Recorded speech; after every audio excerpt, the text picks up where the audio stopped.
Church in downtown Kinston, North Carolina. Welcome to our Wesley Bible class. I was gone last week to Disney, so now I'm back to reality and the Old Testament. And we'll see what happens in Deuteronomy, the 20th chapter. We are, as you know, in a time of multiple warfare going on. We're hoping that some of this will end soon. Some of it has been going on for generations.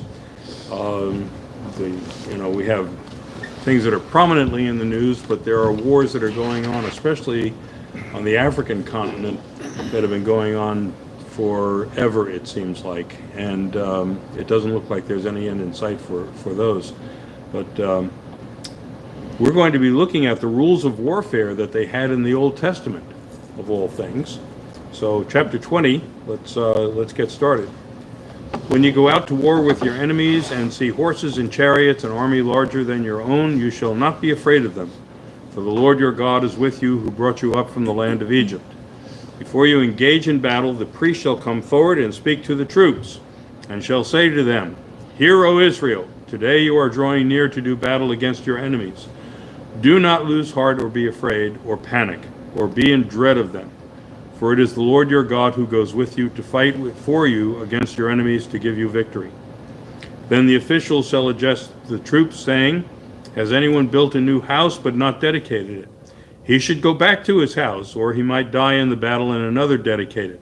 Has anyone planted a vineyard but not yet enjoyed its fruit? He should go back to his house, or he might die in the battle and another be first to enjoy its fruit. Has anyone become engaged to a woman but not yet married her? He should go back to his house, or he might die in battle and another marry her. The officials shall continue to address the troops, saying, Is anyone afraid or disheartened? He should go back to his house, or he might cause the heart of his comrades to melt like his own. When the officials have finished addressing the troops, then the commander shall take charge of them. Easy to dodge the draft in those days. Everybody left. Yeah. Okay, you don't want to go fight? Go buy a house, Get back there until the closing. You're good. You're good. Okay? It's interesting that they're taking all these people out. Now, why are they taking all these people out?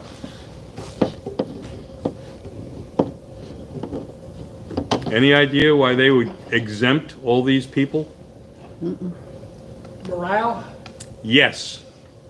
Morale. They don't want anybody on that battlefield who's got second thoughts. And they don't want any distractions.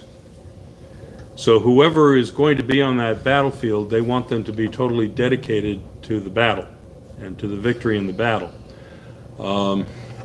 We handle this in different ways today. When I was in Desert Storm, I was supporting the French 6th Light Armor Division, and the French do not allow their troops any contact with home or news or anything. They're not allowed to read magazines. There wasn't a lot of internet available anyway, but getting letters from home, any of that sort of thing, they did not want their troops involved in anything except the mission that they were being given by their officers, and that was it. I, on the other hand, want to know everything that's going on. And I brought a shortwave radio so that I could check on what was going on back home. One of the things I picked up was a concert from ECU where my daughter was playing the flute. How about that? But I wanted the troops to have letters. There's a recent movie out, the 8 Triple Nickel. It's a battalion, the 8555 battalion of these were black troops in World War II, and they were all female, and they were assigned to take care of them, take care of the male, and it was a huge morale booster that people were finally able both to get mail in the field and for the families back home to get mail from them. They're done. They did get a unit award, but a And lot of who people. would have ever thought that that would be a problem, delivering mail? Well, if you have a general in charge who does not want his troops, to get information from home, Dear John letters or any of that, then he's going to block the mail from getting out. And evidently they had that kind of a general. And if it wasn't for Eleanor Roosevelt, these guys would never have gotten their mail. I know even in modern times, in Desert Storm, the mail was really screwed up. And it was really hard to get mail from home. And it was hard to get a letter out. But, it makes sense that it would be hard. I mean, if you're in the middle of an attack, then, there isn't anybody to pick up your letter. So, what I did was I wrote a continuing letter that just kept going until I could get the mail out. And by the time I got the mail out, all the combat was over. But, I couldn't give away where we were or anything like that. So I just kept a kind of a log of what we were doing and sent that home. My family was a little surprised. They didn't think I would be anywhere near the front, but I was. Now, were you a minister then? No. My branch was military intelligence because I started out as an officer in intelligence. But when I got into the National Guard, there aren't many slots for intelligence in the National Guard. And so you have to pick up what you can. So I was in the state headquarters for a long time working in operations, and they had me in human relations for a while. But my last assignment with the National Guard was I commanded a military history detachment. And that's the detachment that was mobilized and sent to Desert Storm. It's something like being CSI during the crime, because you're doing the combat photography, picking up stuff from the battlefield. You're up front with the troops. In fact, we were ahead of the troops in some of the cases. So our job was to collect history and make sure that it was certifiable. So if we took a photograph, we had to totally catalog what that photograph was, what piece of equipment was in it, who the people were that were in it, when it was taken, where it was taken, who took the picture, what kind of camera was used. Everything had to go into the catalog, so that historians, when they saw that picture, they could say, this is a picture of this. One of the things that infuriates me when I watch historical representations of battles and stuff is that they'll have the wrong airplane, they'll have the wrong troops, they'll have, whenever I see stuff like that, it drives me nuts. I know they're using stock footage, they're talking about a bombing thing that happened, but it wasn't that kind of a bomber, and it wasn't that unit, and it's like, no. But anyway, we made sure that everything we collected, unit records, oral histories, and artifacts, and combat photography. That's the realm that we worked in. So we got back. I wasn't able to go home right away after we got home, because we had 5,000 photographs that we were not able to develop over there. And so we still had to catalog all of those. We had to catalog all the records that we had collected. And it took several months. After everybody else got home and got dismissed, I was still stuck at Fort Bragg for several months trying to get all that stuff sorted out and cataloged. The intelligence background was really helpful, though, because when I saw a piece of equipment, I knew what that was. If it was enemy equipment, I had a pretty good idea of what kind of equipment it was, and what was going on in the battlefield. Because when you're doing intelligence work, you kind of get you have to understand what the enemy's tactics are, what their organization is. You have to know an awful lot about the enemy, and a lot of historians don't know that going in. So I was the only intelligent as a historian. So if the 82nd had actually jumped, I would have been on that airdrop as well. So So you didn't jump? no, we didn't jump, and I'm so glad. I am so glad, because I'll tell you, we would have had nothing but broken ankles with the terrain they would have dropped us into. It was amazing, because it was desert, okay, desert with sand and clay fines, and then billions of pieces of flint just scattered all over it.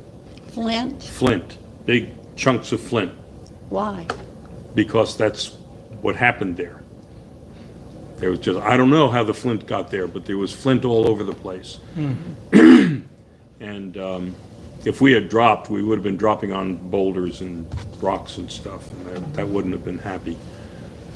So I'm glad the 82nd, our motto was changed from death from above to death from a bus. So anyway, what they're doing, this is something like the story of Gideon, where he sent everybody home, remember? And he ended up with a very small force to take on the Midianites. And this is the same kind of thing. So it's kind of interesting. What God is also doing is telling the people that when you go into combat, your success is not dependent on how many of you there are, how well equipped you are. Your success is dependent on whether or not God is fighting on your side. So the first one that talks to them is the chaplain. And the chaplain is reminding them that God is on their side, which is the same speech that the other chaplains are giving the other army. Okay, just want you to know that they have gods too. So, kind of interesting. And then you have the officials. This is kind of interesting because the officials are not military. It gives you a hint that their military is under civilian authority, which is an unusual concept, okay? So it would be like not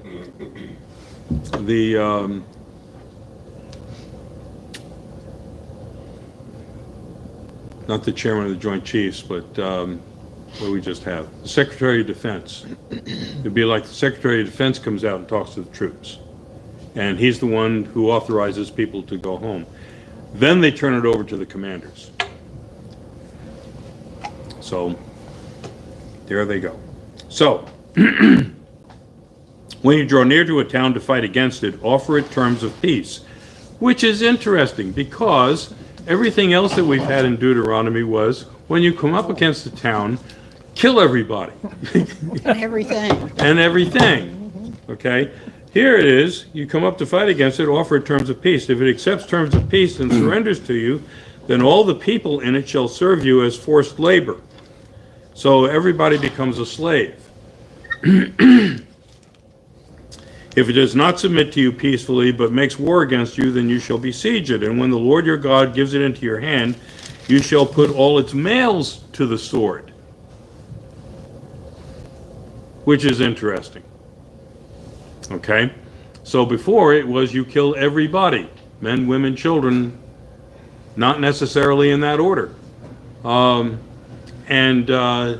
Here it says, basically, that if they resist, then you kill all the men. So now we're getting away from the total genocide concepts that we've seen in other parts of Deuteronomy, or other parts of Pentateuch. You may, however, take as your booty the women, the children, livestock, and everything in the town, all its spoil. You may enjoy the spoils of your enemy, which the Lord your God has given you. Then you shall treat all the towns that are very far from you, which are not towns of the nations here, but as for the towns of these people, that the Lord your God is giving you as an inheritance, you must not let anything that breathes remain alive.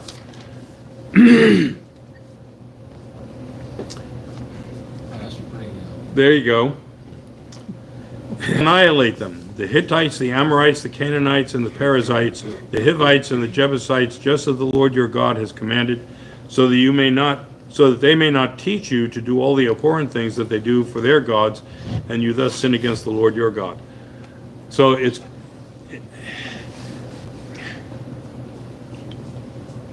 a genocide for certain ethnic groups. If you come up against these ethnic groups, you're supposed to annihilate everybody. Okay? So I'm wondering, whose town are they going up against? That's what I was wondering. Could it be? It's okay to keep. Could it be another tribe of Israel? Could this be because these tribes fought each other? They were not unified as a nation. Well, whose side was God on then? Well, that's a good question. Okay. They might be coming up against a town that was considered pagan. And remember, we had that situation where, if you see a town that's pagan, then even though it's one of your tribes, you've got to kill everybody in it. They had a problem with, it's one of those convoluted stories that we'll get to in another book, where one tribe is offended by another tribe, and they get all the other tribes to fight against the Ephraimites, and they kill all the people or the men anyway, of the Ephraimites, and then they preserve the women so that they can create another Ephraimite tribe, so that there are 12 tribes nonetheless. So it's just, there's bad stuff in here.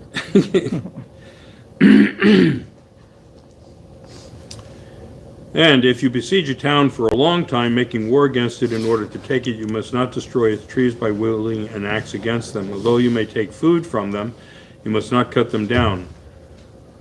Are trees in the field human beings that they should come under siege from you? You may destroy only the trees that you know do not produce food. You may cut them down for use in building siege works against the towns that make war with you until it falls. Okay.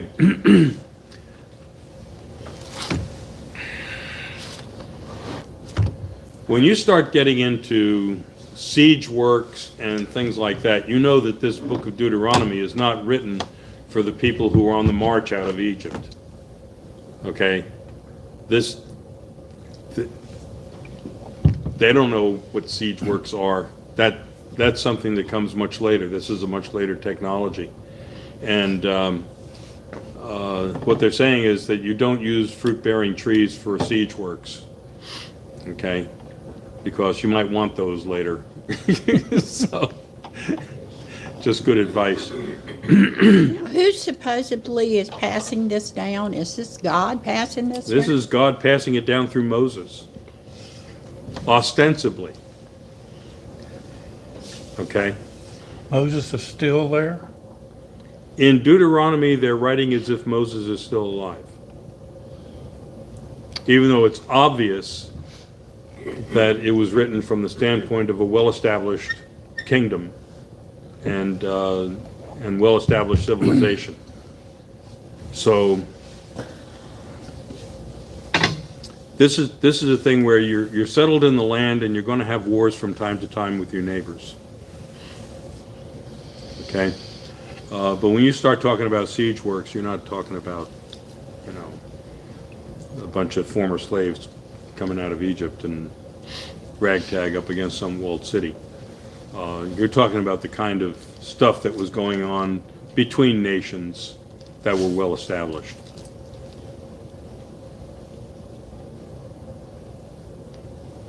So this was happening all the time? Oh yeah, That's all they ever did. that's all they ever did. It was a national sport. That's what they do now. That's what they do now. Yeah. Yeah, not much different, you know. But now we're seeing, you know, like Hamas goes in and they take these hostages, and as far as they're concerned, the rules. They're using the old rules. If Israelis take prisoners, they're either prisoners of war or they are war criminals, and they get tried for their crimes, and they're incarcerated, and now they're swapping those people for the hostages. But if you fall into the hands of Hamas, then they just consider you a slave, and worse. I'm surprised that the young women that just got released actually survived, because they were IDF soldiers, and they are not pleasant to IDF soldiers when they catch them. So, but they know that an IDF soldier is extremely valuable to the Israelis, so they could bargain high for them. It's really a sad thing. This is still going to be a protracted war over there. But when you see some of the atrocities that are committed, even in modern times, you wonder, what is the justification for them to do that? And you go back to the Old Testament and you see that there's the justification for them to do that. It's there. You know, it's in the Bible. And some people have moved on from those rules of warfare that you know, they had back then. I'm glad to see the Jewish community has. They've moved on from this kind of description of the rules of warfare. They are actually, I think the Israeli army is more attuned to human rights and battlefield considerations than even the Geneva Convention provides for. They, having gone through a Holocaust, they don't want to be genocidal in what they do. Sure, God's word in the Old Testament never changed about genocide. He tells to kill the Hittites, all the Tites. Yeah, And then even later on, when in Judah and Israel, when the people start worshiping idols, and he sends in the Babylonians. Or the Assyrians first, yeah. To kill, and he tells them, you know, through the prophets, he says, you know, you're worshiping detestable idols against me, and I'm going to punish you for that. Right. And he kills them. So, I mean, he never changes his philosophy, for lack of a better word, of how he treats people who are not faithful. People who are not faithful, or people who never worship that God to begin with. You know, to not worship that God is a lethal thing. Sort of way you can look at genocide in a way, at least I look at it in a way, you know, this was what God wanted his people to do. You worship me, you follow my rules and my guidelines, or you're going to be punished. Yeah. And that seems to not be the case anymore. No, it's not.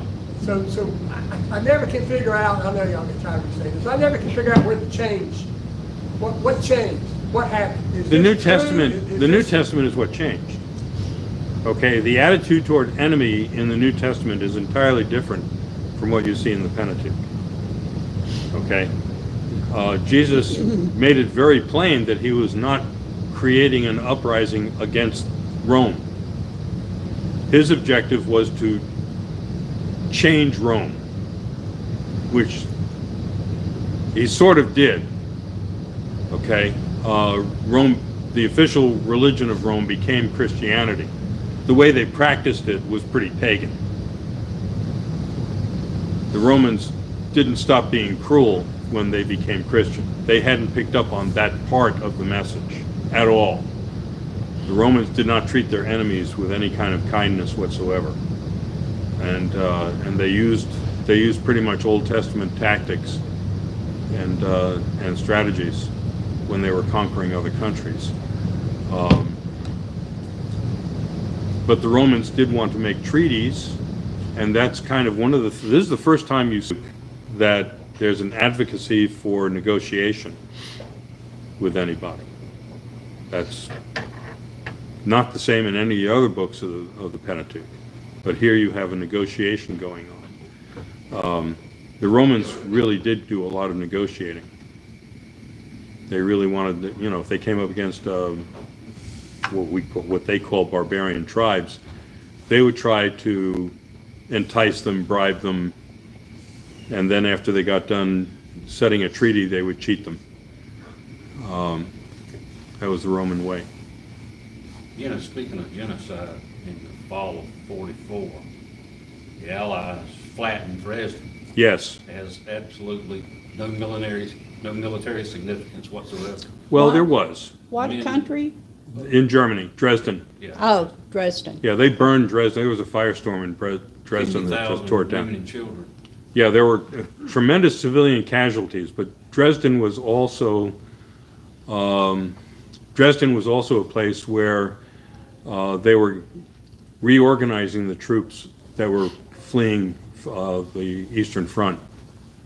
So there was a buildup there. There were some military aspects of Dresden, but Dresden was a really pretty town, and it's kind of interesting that everybody kind of agreed that Germany deserved no mercy whatsoever, and that the mass bombing that had been the policy, the area bombing, had been the policy, mostly because from 20,000 feet back then, you could not do pinpoint bombing. Right. So they basically said, well, we're going to have to do area bombing. And so they did area bombing, and they destroyed Hamburg, like Dresden. But when Dresden got hit, there was a change of attitude amongst the Allies. And where Bomber Harris, who was in charge of the British Air Force, had been very popular and had gained a lot of support, Churchill began to look at it and say, after this thing is over, they may look at us as war criminals. And so Bomber Harris became much less popular after the bombing of Dresden. I would think that they would have a perfect right to continue since they bombed London.